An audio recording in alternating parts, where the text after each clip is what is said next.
I never will go back to Alabama. That is not the place for me.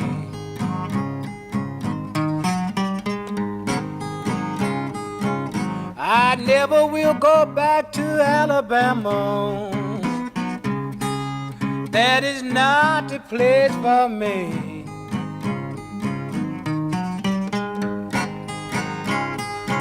You know they killed my sister and my brother, and the whole world let them peoples go down there free.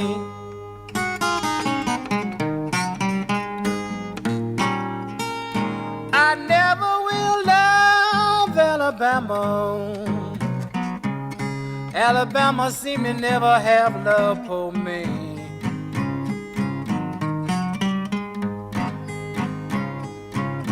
I never will love Alabama. Alabama seem to never have love for me.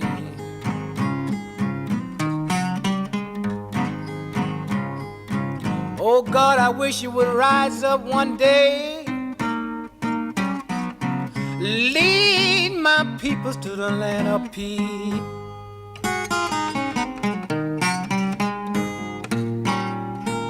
My brother was taken up for my mother, and the police officer shot him down.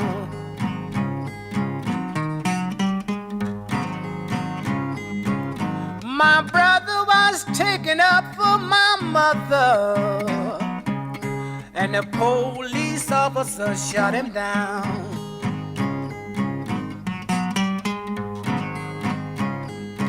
I can't help but to sit down and cry sometime. Think about how my poor brother lost his life. Oh, yeah.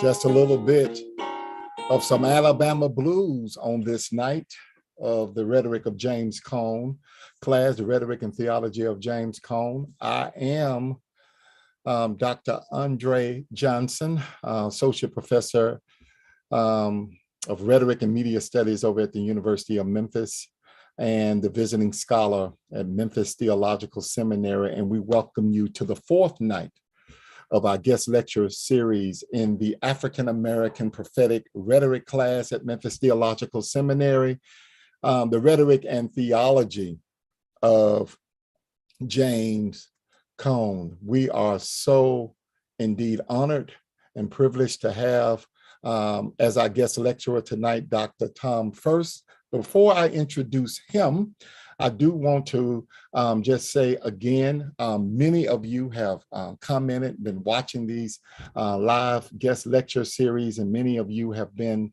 a part of our discussions, and I just want to thank you. But let me just shout out again, Memphis Theological Seminary. If you are interested in classes like this and other classes at the seminary, please go to the website, memphisseminary.edu. I bet you somebody's going to put that into the comment section on social media somewhere, memphisseminary.edu. And then if you want to call and talk to somebody, 901-458-8232. You can call directly and put you in contact with some folk. I want to thank Dr. Pete Gackey again and all of the good folk over at Memphis Theological Seminary for giving us an opportunity to do this type of scholarship and this type of work. And I am just so honored and privileged to be here. That was J.B. Lenore, Alabama Blues, that you heard before we came on. We are right in the middle of our discussion in the class with Cone's third book, The Spirituals and the Blues. So we thought a little blues music would be appropriate on tonight. As I said earlier, we have with us newly minted PhD,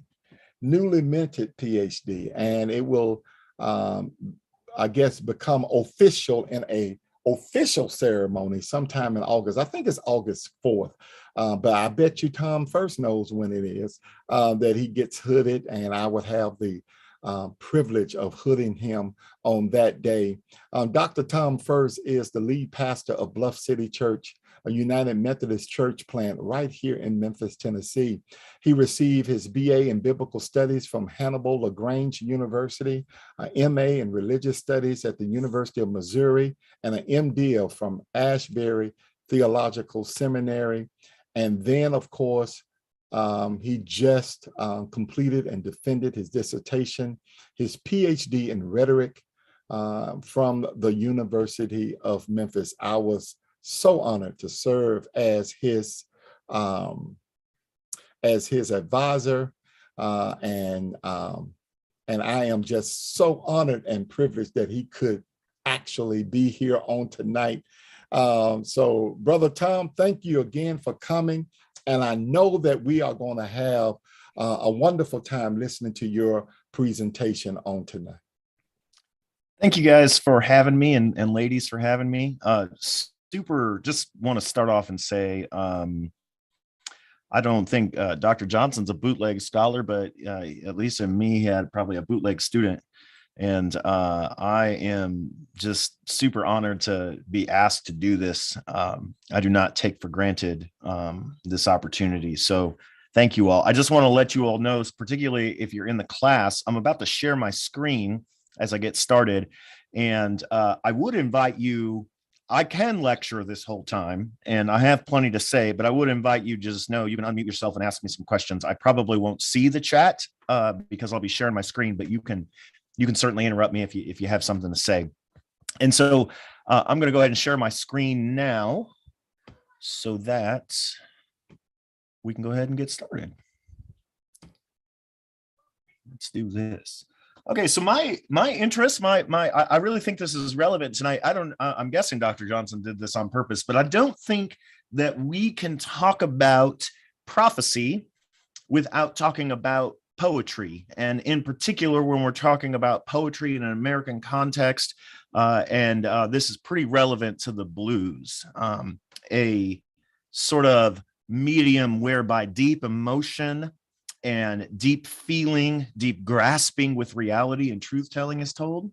And so I think it's a pretty good match tonight to talk about prophecy, because prophecy is largely, I think, misunderstood, especially, I think, when we hear the word prophecy, things come to mind like, in particular, what comes to mind will be something like somebody predicting the future or prophesying about the future, that there are these future events, whether these are good events or sinister events, that the prophet's job is to let people know what's coming. And I think that is a pretty egregiously unfortunate reduction of what the prophet does.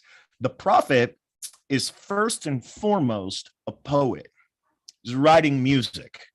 He or she is finding emotional, evocative, experiential ways not to tell the future, but to tell the truth. And so I want to sort of unpack for us a little bit in this time, just sort of what that looks like. So I'm going to talk about Hebrew prophecy, and I'm going to talk about Black prophecy, historically African-American prophecy, almost as a bundle, because the Black church has been so thoroughly formed by the biblical imagination. And then we're going to talk about some of the stuff that I particularly had some interest in with African-American prophetic call narratives in the 19th century. So what is prophecy? This is a very reductionist definition, but I think we can get somewhere rhetorically by this. I want to define prophecy, at least at this moment. We're going to give a longer definition later. Prophecy is not predictive rhetoric. Prophecy is critical, conscious-raising rhetoric. And I'm going to unpack both of those terms, both critical and conscious-raising rhetoric. So to call prophecy critical rhetoric is essentially, to quote Walter Brueggemann, prophetic criticism involves engaging in a rejection and delegitimizing of the present ordering of things. A rejection and a delegitimizing of the present order of things. So the idea is that the world is organized in a certain way. It is, to refer back to talking about the blues, it is organized in a way that causes grief and lament of the sort you find in the blues. And so what the prophet does is inherently rejects that ordering of the world. And not just reject it and say, by saying, I have an alternative, there is a rejection and also a delegitimizing of it, saying that this is actually, this ordering of things around, in this case, white supremacy, this ordering of things is itself a false narrative, in ideology, an idol that tells a false truth about the world. It tells us that the ordering of the world around whiteness and around patriarchy, that these things are the truest of true things.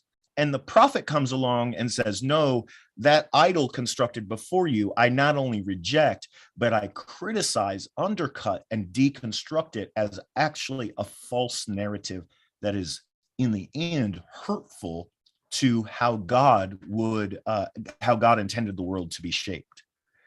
On the other hand, the part that is often missed about prophetic rhetoric is its conscious raising aspect. To call prophetic rhetoric conscious raising is to say that prophecy doesn't only criticize, but it also helps the alternative community. That is, the community that sees how things should really be, the called out elect community, if you will. Prophecy helps that community imagine a time and situation incongruous with the present, toward which the community can actively move. So let's unpack this. In African American prophecy, in Black theology, the alternative community is the historically suffering Black community. That is in an American context. Liberation theology, of which Black theology and the Black church are one wing, liberation theology as a whole says that, and James Cone notes this over and over, is that the alternative community are the poor and oppressed wherever they are found. And so what prophecy does is the prophet comes alongside that community and helps them imagine that the world can in fact be other than it is. And it helps them take steps to accomplish those goals. So to say it helps them imagine a time and situation incongruous with the present is to say that the prophet first criticizes, and all that really means is that the prophet tells the truth about how things are currently. So there can be no prophecy without there first being truth-telling. So to be an alternative community that aligns itself with prophecy necessarily entails the pursuit of truth and the love of truth. And so what the prophet does by telling the truth and shaping a community of truth is it implicitly and explicitly exposes those outside the community essentially as perpetuators of falseness and injustice. But then the prophet says, okay, now what steps are we going to take to sort of move toward an alternative future, a future that is not controlled by these systems of injustice and oppression, or in Christian language, sin. So I want to just talk for just a second about my definition of prophetic rhetoric. And I think, let me go ahead and point you to the end of this PowerPoint on the bottom right hand side first, because even though I need to work a lot with the definition of prophetic rhetoric, I want to acknowledge my sources. The two places that I really got a lot of my understanding of the nature of prophecy are from, and I list these in chronological order, not necessarily the order of importance, because clearly we all know that Andre Johnson is the most important. So, but chronologically, I was first introduced to the works of Walter Brueggemann. And if you have not had a chance to read Brueggemann in seminary, I would begin with his book, The Prophetic Imagination. It was the first Brueggemann text I had read as a graduate student, and it blew my mind, and it gave me the tools to go forward to be a person, particularly as a white person, who could tell the truth within white communities. And then, of course, my definition of prophecy is shaped even more in detail by the works of Andre Johnson, which you can get in his various works. And the one I primarily work from in my definition is his work on the forgotten prophet. And so here is my definition. We're going to walk through this piece by piece, but prophetic rhetoric is an experiential, counter-imperial, rhetorical challenge. In particular, it criticizes or challenges the dominant regime for not applying itself to the moral precepts of what the community espouses as sacred. Prophetic rhetoric energizes the oppressed community to reimagine what could be. And prophecy, in the end, does not, and this is going to be key if you want to pursue any kind of prophetic rhetoric as a student or as a practitioner, prophecy usually does not find a hearing in its original audience, as it does not always organize itself for persuasion. So let's just sort of walk through these pieces a little bit. Prophetic rhetoric is an experiential rhetoric. This may be intuitive to folks who have grown up in the Black church tradition, because the Black church tradition has never devalued experience. In fact, from reading Cone, if nothing else, from reading Cone, that experience is a shaper of theological vision. But in the white tradition, experience is minimized, and that is an element of privilege, right? To be able to minimize experience and say experience is irrelevant. But it is important, particularly when we are talking about prophecy in a context where there may be people who do not value experience, to label up front that prophecy is an experiential rhetoric. There is an experience of God and an experience of the oppressed community that come together to form the prophetic rhetorical moment. This experience ties to its counter-imperial nature. That is, prophecy, to say it is counter-imperial, is to say that prophecy always sides with the poor and oppressed community. There is no prophetic rhetoric that sides with the domineering oppressed community. And I know that if we were in a rhetoric seminar in an academic state university, that would be a claim I need to defend. But I don't feel like I need to defend that with your class. There, in the Christian tradition, prophetic rhetoric sides with the poor and oppressed community. It does not side with the powerful. We did call those in the Old Testament, if any of you remember, you called those the court prophets. They were the people who essentially told the king what the king wanted to hear. But there's a reason that those folks have never been canonized. Okay. Now, as we said earlier, prophecy criticizes the dominant regime for not applying itself to the moral precepts of what the community espouses as sacred. So this is how the prophets work. The prophets acknowledge that even the dominant community has something that it has at least historically held sacred, whether that is in Old Testament Israel, the covenant with Abraham, the covenant established through Moses and Torah, or in the particular with the case of the Black church historically, the covenant has been the Constitution of the United States. That even the dominant regime that hurts people can often look back at these documents or these covenantal moments and say, yes, we hold that as sacred. And so what prophets do is they criticize the dominant regime for not applying itself to what it says is sacred.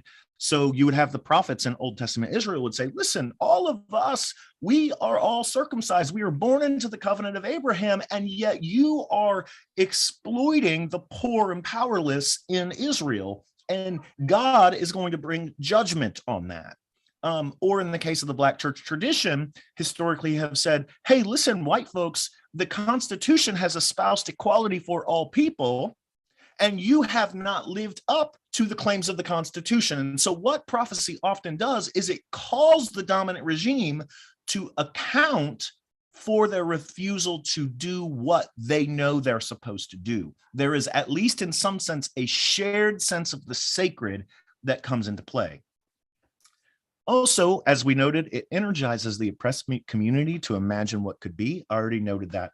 And then finally, prophecy usually does not find a hearing in its original audience, as it does not organize itself always for persuasion. This is key. I started, first Dr. Johnson point this out to me in his book, The Forgotten Prophet, and then his later works. And then as I began my own dissertation work, I realized just the truth of this. Prophecy is not primarily interested in convincing you of anything. And this is key. This is key for seminary students, people like me who are going to be preachers or going to be pastors. The prophetic moment, there may be moments where the prophet tries to convince, but there are also very key moments where the prophet realizes in the end, people are just intransigent and they don't want to be convinced. Their hearts are hard, as Moses would say before Pharaoh. You don't want to be convinced. Their hearts are hard, or they are, to use Paul's language, they are held captive to the principalities and powers, and that the recognition that the oppressors are themselves under the control of evil forces, but because of that, they still don't want to be convinced. And so part of the question of prophecy is, what do you do when you realize that your audience doesn't want to hear the truth, that it's, from their perspective, easier just to continue to live in the false reality and worship the false gods? The prophet then has a key moment of decision. And what often we see in the biblical prophets is they stop trying to persuade and they just start telling the truth or witnessing. So James Darcy, a rhetoric scholar who did some work on prophecy, said that prophetic rhetoric, rooted in the books of the Hebrew Bible, is characterized by the rhetor's steadfast refusal to adjust the message to meet audience expectations. So this is where prophets get. When they realize that the audience is intransigent, they stop trying to appeal to the audience. In fact, in some ways, what they're trying to do is really kind of piss off the audience so that the audience becomes emotionally invested in what is happening. They don't care whether it meets what the audience considers appropriate or not. Jesus told parables for 3 years and it didn't work. At the end of it, Jesus is essentially saying, well, I'm going to start flipping tables now. You didn't listen to me when I was nice. Now I'm going to flip tables and tell you that this whole temple is coming down. The audience didn't want to hear that. And they certainly didn't want to see a guy in the temple flipping tables. Now, what then, and this is where if you want to unmute yourself, you're welcome to do this. But what are prophetic speeches in the Bible that do not align with audience expectations? What would be some examples that you can think of prophetic speeches in the Bible that do not align with audience expectations? I'll give a second for anybody to unmute and speak. Did the prophet Amos? It was. Oh, yeah. Okay, the king, is it one of David's sons? I'm looking it up now, but I know the prophet Amos, he did, but he came in, basically, it was too late at the time that he came in and had the conversation. Basically, he was letting them know, you're finna die. It's all going to be over, because there's no asking God for forgiveness. It's none of that. That's what comes to mind. That's a fantastic example. That's a fantastic example. Yeah. Thank you, Yolanda. Anybody else? Hey, Tom, what about when Jesus was in the synagogue and he quoted Isaiah? Oh, gosh, yeah. The Spirit of the Lord is upon me, Yeah. And he has anointed me to open up the eyes of the blind, set the captives free, so on and so forth. Yeah. So would that speak to what you're saying? Oh my gosh, man, absolutely. Right. And every element of that would have been prophetic. Like, not only is he quoting the prophet Isaiah, right? But he says then, today this is fulfilled in your ears. So he's essentially saying, like, this Jubilee moment where everything is going to be upturned is happening now, right here in Nazareth, this little small town. And even the people in his own hometown so did not expect that or want to hear it, that at least I think in Luke's gospel, they try to throw him off a cliff, right? Yes, sir. That is correct. They try to get rid of him. Yeah. And that's his hometown. So come on, man. Yeah, that's a great example. The one that comes to my mind always is Jonah. Obviously, like, the first 2 chapters of Jonah get a whole bunch of attention, but the whole point of Jonah is this guy doesn't want to go, and he doesn't want to go precisely because he believes the audience is intransigent. Now, it turns out, we find out that they're not, right? That the prophet's pessimism is overturned by the Spirit of God, I guess, working in people. But he doesn't want to go because he sees the audience as inherently intransigent and unchangeable. And so what does he do? Instead of going and trying to convince them or persuade them, he just walks in, says 40 days and Nineveh's going to be overthrown. There's no audience expectation there. Like, he doesn't even try to be rhetorically powerful. He doesn't use any of the skills that you would learn in your seminary preaching class, right? He's just like, nah. and somehow it works. And that, I think, is illustrative of the nature of prophecy, that when it gets to this level, this sort of what Andre Johnson calls prophetic pessimism, that there's a disinterest in aligning itself with audience expectations. Did anybody have anything else I wanted to say before I continue? Okay, so let's talk about, if I can be nerdy about myself for a minute, we're going to talk about my dissertation. What I found was that with the exception of one scholar who wrote about 20th century call narratives, there had not been anybody who had studied African-American prophetic call narratives. So as a subset to prophecy in general, we know from the biblical story that people experience these callings and these visions.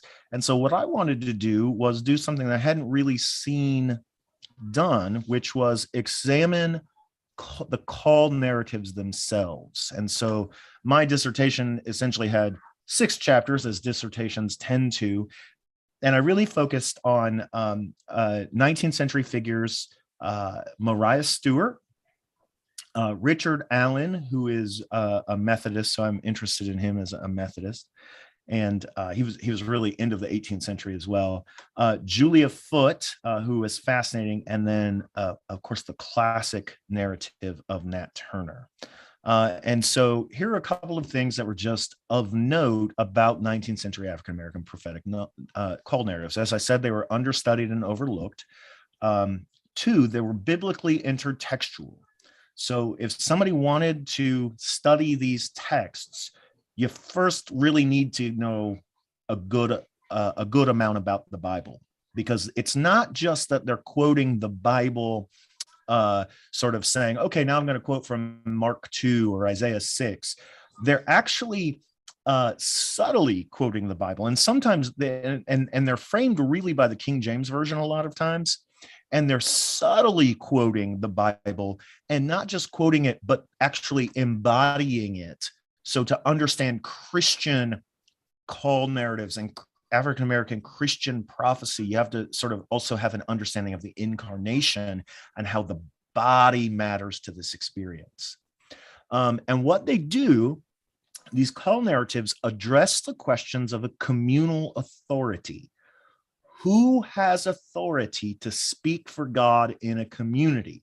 And the reason this matters is particularly, this matters for anyone, but it specifically matters for women and persons who were enslaved, because for obvious reasons, they lacked the social privilege that men might have had. And we're going to see that as we talk about Richard Allen here in a little bit. These narratives are also narrative. Narrative is a key word. One of the reasons why narratives are chosen to address questions of authority is because if I give you a logical syllogism to try to prove my authority, you can argue with me by pointing out where my logical fallacies are, where my assumptions are. But if I give you a narrative, I invite you into my world, and it's going to be hard to argue with me in my world. Also, I wanted to note that these narratives transcend white Enlightenment binaries. And in particular, I heard you all talking earlier about James Cone saying that the secular and the sacred that those are white binaries. That's absolutely what we see in these texts as well. That these white binaries of secular and sacred, of religion, of spiritual versus political, these binaries do not make sense to these figures, and especially they don't make sense to these figures when we're talking about women, because women's experience is, say, between the binary of private and public. Black women in the 19th century were both working in the home and outside the home. They were not white women who got to sort of make those distinctions really easily, which means then, because they do not fit easily into the easy categories of white binaries, they're also very subversive in their gendered and racial elements. Okay.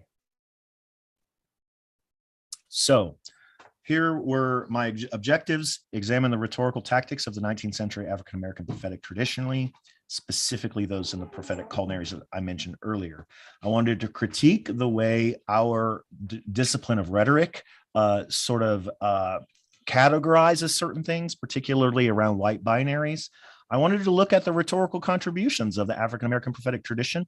And I wanted to ask, how can we rethink rhetoric when we realize that prophecy doesn't have Greek origins and so doesn't work with Greek categories, but rather works with Hebrew origins and therefore has completely fundamentally different assumptions. And then I really wanted to, as I said, ask questions about these binaries.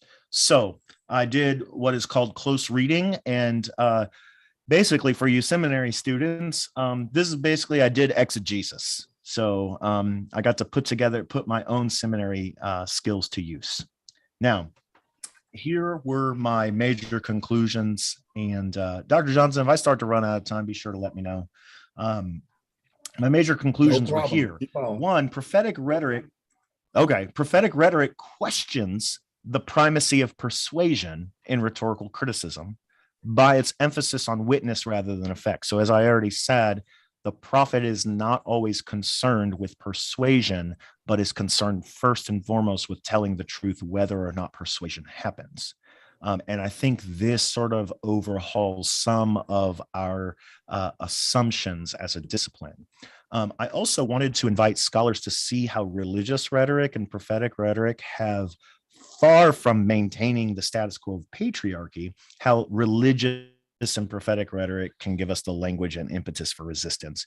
In other words, when you're talking about doing work in the secular academy, one of the assumptions about religion can be, because it's so shaped by white evangelicalism, the assumption is that religion is primarily patriarchal and is primarily concerned with social control. So you all were quoting Marx earlier, right? That religion is the opiate of the masses. And in particular for Marx, it would have been Christianity was the opiate of the masses.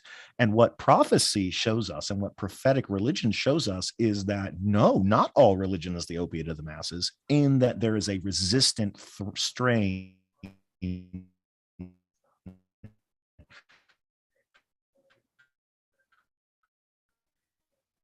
within Christianity, and really, I would say, rhetoric, and how it provides contemporary paradigms whereby contemporary injustices can be countered.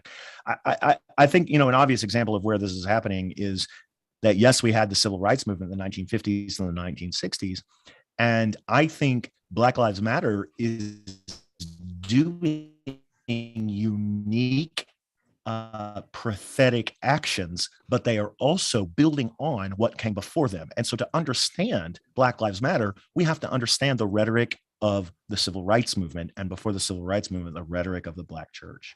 And then I want to call scholars to express more interest in what it looked like for rhetorical criticism to take God seriously. It's so interesting to study rhetoric and then to ask the question, well, what if God is a speaker? How do you examine God's rhetoric? Okay. So, and then finally, I wanted to critique the verbal symbols of ideology, which are called ideographs, and which parallel with the biblical prophets' critique of the material symbols of idolatry, idols. In other words, what idols as material, physical things do, ideologies do in the mental and spiritual world. Idols and ideologies are critiqued by prophetic figures, not merely because they are wrong, but because they are unjust and they support systems of injustice. There's a misunderstanding about prophecy that I think is generated by a lot of white so-called prophets that, oh, the prophet's job is to stand on the street corner and tell the Catholics why they're wrong, or tell the Baptists why they're wrong, or the Methodists why they're wrong. And it's like, no, it's not just about being wrong or right. It's about injustice. And I think Dr. Reverend Fisher said that last night, right? That to separate Christianity from the praxis of pursuing justice is essentially to ruin Christianity. So I started off with our friend Mariah Stewart, orphaned at age 5. Because this means she's growing up surrounded by Christian language, but it's Christian language in a white religious context. She was self-educated and influenced by the abolitionist ideas of David Walker, which were really powerful. She began publishing in the abolitionist paper, The Liberator, edited by William Lloyd Garrison. She began her speaking career after her husband died in the 1830s. And her speech at the Franklin Hall is the first recorded speech of any woman, not just a Black woman, but any woman speaking before a mixed audience of men and women. So she is in many ways a trailblazer, and she utilized biblical references to call enslaved persons to rebel against their enslavers. Her call narrative is really interesting. She tells it 2 different times as far as our records go. And it is highly paradigmatic, which is to say that it is structured exactly like what you would find in the Hebrew Bible. She recognizes that as a woman, to garner authority to say prophetic things, she tries to stay as in line with the Hebrew Bible as much as possible. And so the very structure of the way she tells her narrative is aligned with what you would expect, say, from Isaiah 6 or the story of Deborah in Judges. And so she emphasizes rhetorical structure rather than chronology. So what you see in these stories is they're not really necessarily concerned with telling the story in a linear chronological fashion. They're interested in telling these stories in a way that will align them more with the biblical story and therefore be more persuasive. Thus, she challenges gender conventions, gender binaries, secular, sacred, and private political binaries. And she is a precursor to what we would call now liberation theology, in that she defines the chosen people very explicitly as the oppressed Black community in America. That she is very insistent on this. And then she claims for herself apostleship. And what she means by that is not just I'm like an elder in a congregation or over a district. She literally claims for herself the right to reinterpret Paul for her own liberationist purposes. So she literally will say, Paul said this, but if Paul only knew what we were going through, he would agree with me, which is really fascinating. Then I won't spend a whole lot of time here, but Richard Allen, started the African Methodist Episcopal Church after he split from the Methodists because they were trying to relegate African Americans to sit in the balconies instead of recognizing them as equals in the congregation. Well, he wrote an autobiography. I studied his autobiography with a methodology called cluster criticism, which is a way of just saying, like, what words get used with what other words and what can we tell about what's going on. And so what I essentially concluded is that Richard Allen, who was a formerly enslaved man. He talks about this in his autobiography. He was a traveling preacher and prophet and evangelist. And as I said, the founder of the AME Church. He uses the words work, labor, serve, and preach in very key ways. And essentially what he does with these words when he puts them together is he offers a scathing critique of white Methodist preachers. His autobiography is called Gospel Labors. Now, for those of you in seminary, obviously in a Protestant seminary, you recognize that gospel and labor are contrasting words, right? The gospel is free of works and labor, but he puts them together to show that when the Methodist preachers refuse to labor for the gospel and do the good works of piety and justice, that is, in particular, serving poor Black churches, that they are actually abandoning the gospel and they lack divine presence. And so what he is arguing is that white Methodism is basically represented and led by these watered down preachers that have lost their somebodyness trying to be somebody. I'm going to go ahead and go on. Julia Foote, she's just fascinating. She wrote an autobiography, A Brand Plucked from the Fire. In her autobiography, just a couple quick hitters about her. She was an formerly enslaved woman. She was the first female deacon and second full elder of the AME Zion. She preached and emphasized the Wesleyan doctrine of entire sanctification, which, if for those of you who are not Wesleyans, it essentially means that she believed that God's presence could be so fully present in your heart that you could be incredibly loving and perfect in your loving attitude, but love and prophecy were never separated. Prophetic criticism comes out of a heart of love. She wrote a spiritual autobiography, which, by the way, I said earlier, prophets do not adapt themselves to the expectations of their audience. Well, one of the things about a spiritual autobiography is that the spiritual autobiography was the sort of genre of choice for white Puritans. And so here's a Black woman who has put herself in the position to write a spiritual autobiography that technically, like, she doesn't belong, but she's saying, no, I do belong, and I belong precisely as a prophetic figure and as a woman. She has one chapter devoted to her call narrative where she has 4 angelic encounters. So it's highly visual. She has an apocalyptic trip to heaven where she meets the Trinity sitting under the tree of life. Jesus offers her fruit from the tree, and she, in a sense, becomes a second Eve. Instead of the serpent offering Eve the forbidden fruit, Christ offers her fruit to eat, and she receives it willingly. Thus, she becomes a second Eve, an Eve who does it the right way. And therefore, there is this redemptive moment through Julia Foote for all women, particularly Black women, and it authorizes them now to preach. Jesus gave them the, quote, forbidden fruit of the gifts of prophecy and preaching through Julia Foote. And so what I really focused on was this idea of womanism.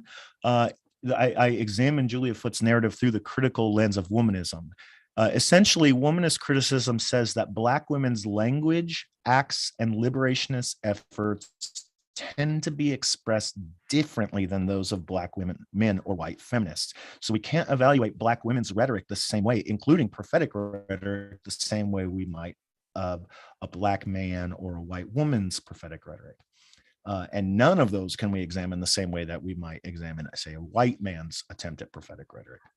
In particular, Julia Foote and womanist criticism emphasize that Black women have historically had to learn to love themselves as Black and as women.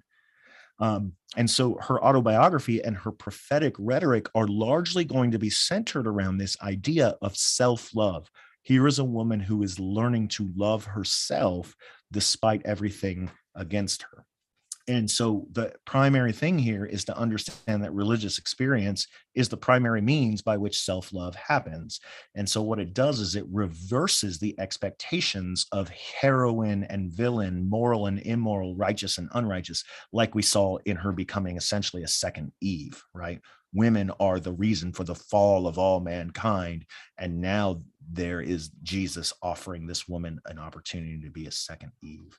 And so what I argued here was essentially that scholars need to focus more on how Black women self-narrativize their own liberation. How do they tell their own story, white feminists? And then Foote reinforces her own humanity by the use of the dominant culture genre of spiritual autobiography. She reimagines the Eve text of Genesis 3, as I noted, and she reimagines it for liberationist rather than subjugation purposes. And then all of these strategies provide the rhetorical framework for resistance to those who forbid her from preaching. So finally, I looked at Nat Turner, more famous, is the bloodiest in Turner's rhetorical agency in the Confessions is highly scrutinized and questioned. I remember I was talking to Reverend Earl Fisher, Dr. Reverend Earl Fisher, a while back, and he used the language of this is basically a police report. We don't know whether Turner's voice really comes through or not. Is it a biased police report? Is Turner even sane? And is Turner a prophet? So, to understand what I argue here, you have to understand that the guy named Kenneth Burke essentially said that for persuasion to occur, the audience and the speaker must identify with one another. That is, the speaker signifies belonging to the audience by the use of expected, or what he called pious, signs and symbols. In other words, he uses the language to let them know, I belong to your community. Through identifying with the orator, that is, the audience recognizing that, oh, this person really does belong to us. We belong to him or her as well. Through that sort of mutual identification, the audience then participates in its own persuasion. It allows itself to be persuaded because it says, oh, this is a safe person to listen to. In prophecy,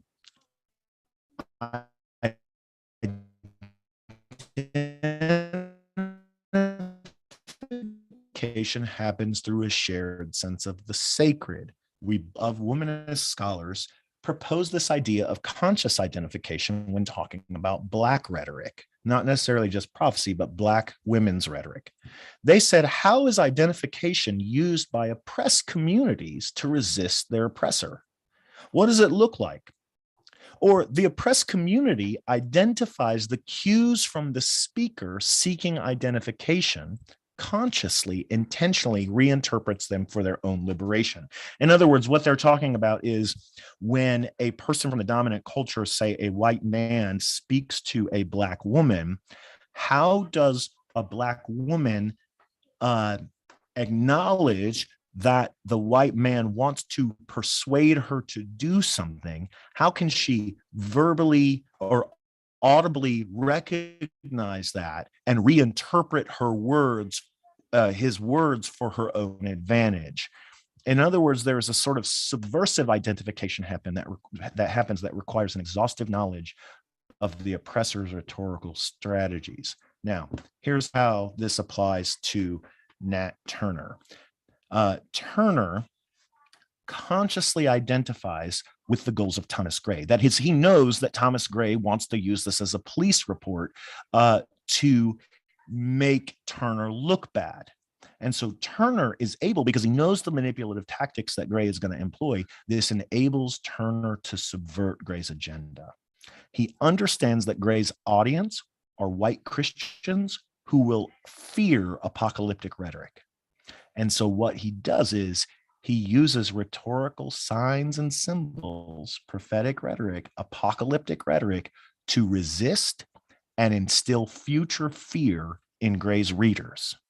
Turner uses apocalyptic rhetoric because he knows its effect on the audience. He knows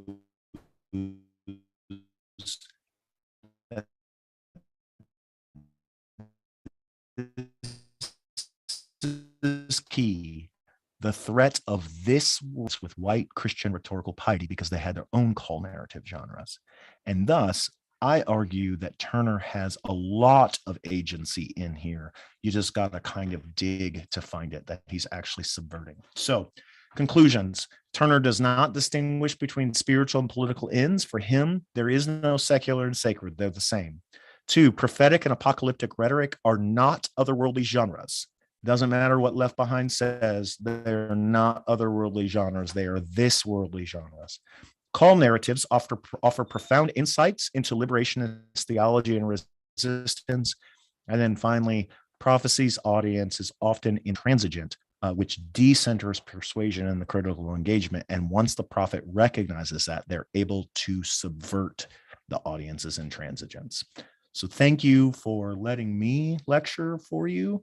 I am going to stop sharing my screen now or try to figure out maybe Dr. Johnson. There we go. Stop sharing my screen. I'm going to turn that back over to Dr. Johnson. Any questions anybody has or further conversation? Well, first of all, thank you, Tom, for that wonderful presentation. And so I do now give and extend an opportunity for people online or especially in the class to ask questions or make comments. What say you, class? Hey, Tom, first of all, thank you for sharing an awesome presentation. And I commend you for your work on the dissertation as well. So that last part really got me. I mean, you said a ton of great things, right? But the last part, the apocalyptic rhetoric, and I'm coming off of the tail end of a class I took under Dr. Missy Minor, which was Revelation, and we dealt with a lot of the apocalyptic rhetoric of John, right? Yep. And how he was proposing this future to his audience that was in contrary to what they were experiencing. Yeah. So how, from a Black experience, how do those, I mean, I see how they tie together, but I wanted to hear more on how that, how you put those pieces together there. Yeah, no, that's great. I didn't talk a whole lot about the revelation to John, but I do think that's a perfect example, right? John tells us from the very beginning that his apocalypse is an experience-driven apocalypse, not only because it's highly visionary and he sort of has these trips to heaven or whatever, but he says he grounds his apocalypse first in his own experience of suffering.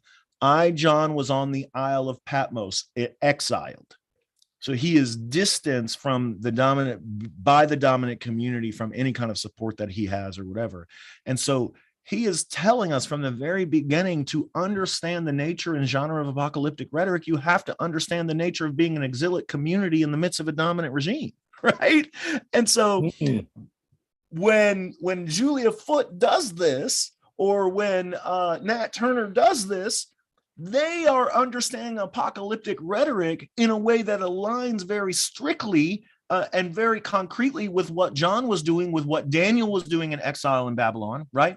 But in a way that is in contrast to white apocalyptic theology, which is largely escapist, right? There's white fear of, particularly white male fear of women and people of color gaining power makes them think that they're oppressed. And so we need to just rapture out of here. And apocalyptic theology has never been for the dominant regime. That's what happens when the dominant regime does apocalypse. They screw it up. But when apocalypse is coming from the position of oppression, it becomes very this worldly. It becomes very critical of the this worldly regime. Wow. That's a fantastic question. Good. That's great. That's great. Anybody else from the class? Comments? I'm just curious for your dissertation. I hope I'm saying it right. Which argument was the most supported your, I'm going to say your thesis the best, or or were you able to, which one, I guess, did you get the most information from? I'm just curious. Yeah, of course the men were interesting, but I really, in particular, I loved writing the chapters on Julia Foote and Mariah Stewart. One, they just ran their rhetoric through with biblical studies stuff. And so as a guy who just loves the Bible, it was so great for me just to be able to hunt through their speeches and just notice these little biblical subtleties. And so, but also in that, I got to see also how women's rhetoric was unique. Black women's rhetoric was unique. And that was just really fascinating and fun. Okay, Mm, thank you. great, thank you. Yeah, did that answer your question? Yes, Yeah. it did. Anybody else? All right. And we are taking questions from Facebook as well. If you are watching on Facebook, on YouTube, you can type in a question and we will get it to Dr. Fuerst. But let me ask you one, Brother Tom, about, and I think, of course, you know how I feel about your work. Dr. Daniel Pigg has already said what we talked about, that this will make for a fine book. So we said, I said, we're working on it. But talk a little bit more about prophetic, your understanding of prophetic rhetoric, and how you building on previous scholarship, but how did you come up with your own workable definition? Because I think it would be important for students to hear how one comes up with their own definition about the scholarship in which they are involved in. Yeah. I think there were a couple of things. One, how did I come up with this? I can't divorce it from my own experience, right? So I am a white man who has largely pastored in white congregations and have tried to talk about things like anti-racism or anti-homophobia, and recognizing that largely what I have dealt with has been intransigent audiences. And so I have wanted to ask questions about, am I doing it wrong? Am I doing it right? What happens when the audience? So I was asking these kinds of questions.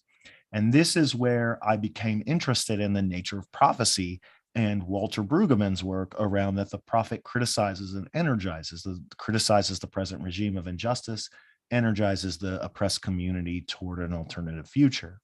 It was through that then that I became interested in Dr. Johnson's work, which gave me a lot more definition around the different kinds of prophecy and the ways that prophets might respond to different historical situations.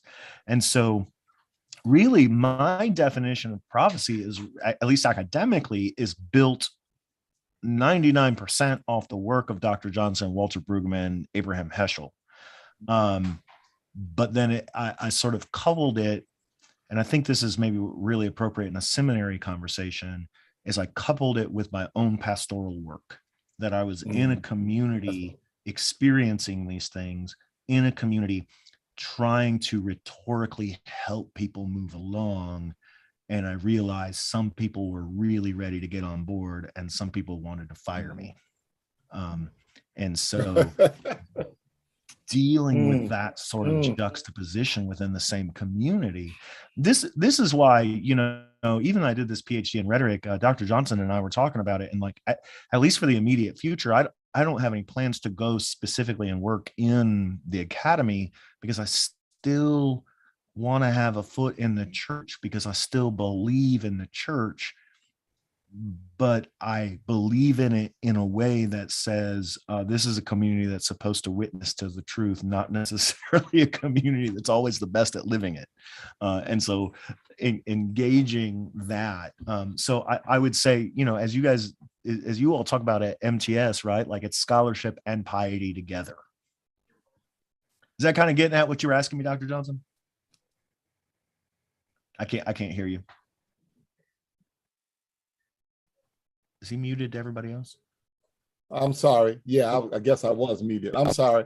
No, you hit it perfectly, because you talked about how you took these definitions and you worked them within your own personal experience. And this is what I want to, and then you brought that out, and then you use what you discovered there for these 4 case studies, and you ended up with a dissertation.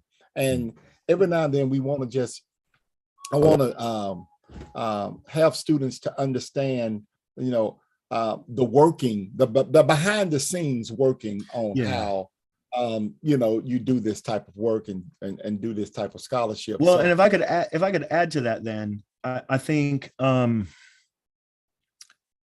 behind the scenes aspect is the recognition that my theological tradition did not have the resources to help me navigate the nature of prophecy.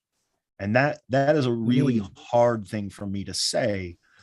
But aside from John Wesley having a couple of pretty good sermons, say on where he criticizes slavery, for example, and beside, Walter Brueggemann is an anomaly. For the most part, there's not really a sustained, credible prophetic strand within white Protestantism.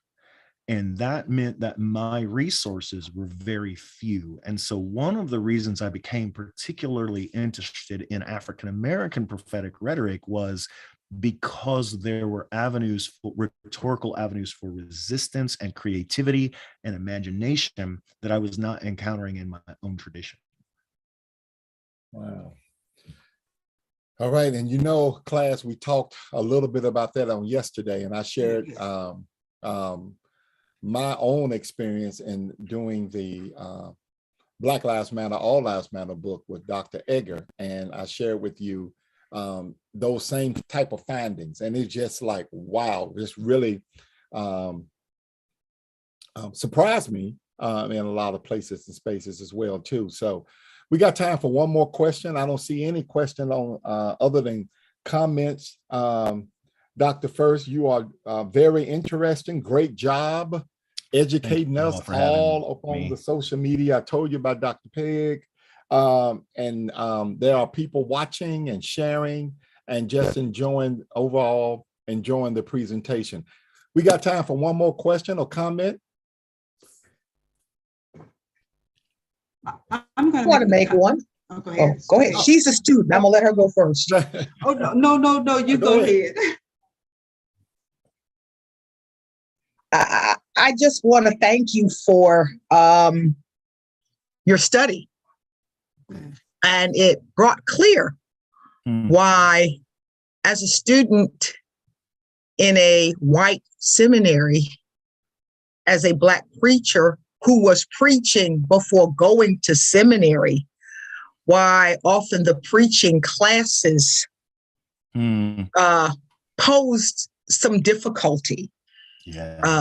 Because it was written from the Eurocentric perspective and trying to get into the textbook that was assigned to us was a real challenge. So thank you for making it clear that our experiences and how often Black preaching is more from a narrative than for trying to advance an argument. Yeah. Thank you. I appreciate that.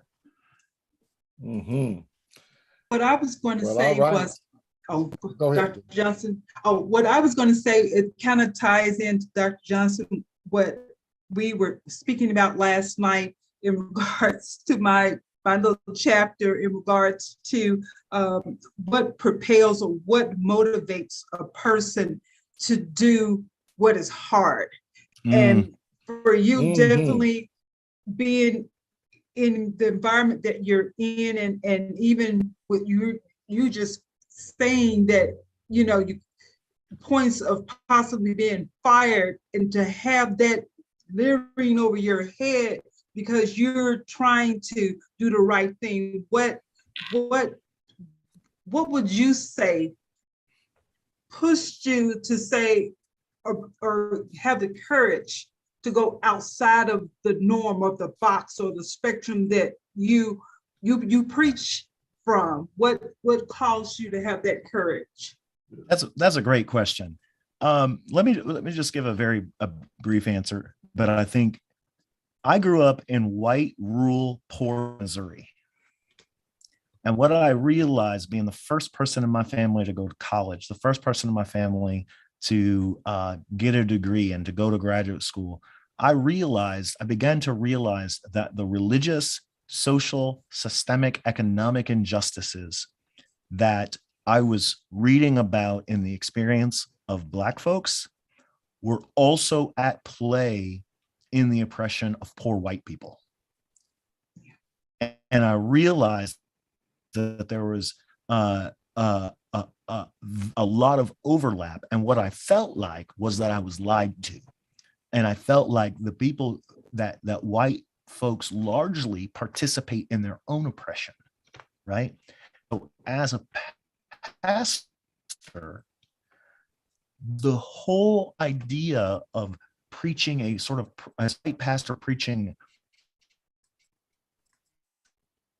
anti-racism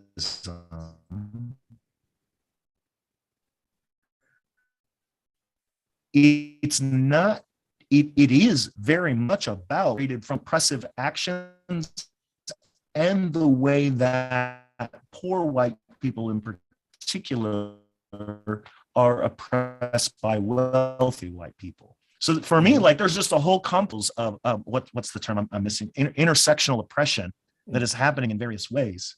The pastor and as a scholar, I'm able to see these connections. And I guess maybe to just quote a prophet Jeremiah, it became fire in my bones. I just couldn't shut it. Okay. Well said. Well, all right. Well, listen, thank you, Dr. Tom Fuerst. You are amazing. And I'm going to say this publicly again. I enjoyed chairing your committee and being your major professor. And I am just so grateful and thankful that you stopped by our way tonight. Super honored to be here. Thank you all for letting me use your knowledge. So, thank you all. Well, all right. Okay, class, we're going to take a break and then we will come back to wrap everything up. But show some love, Dr. Tom Fuerst. Yeah.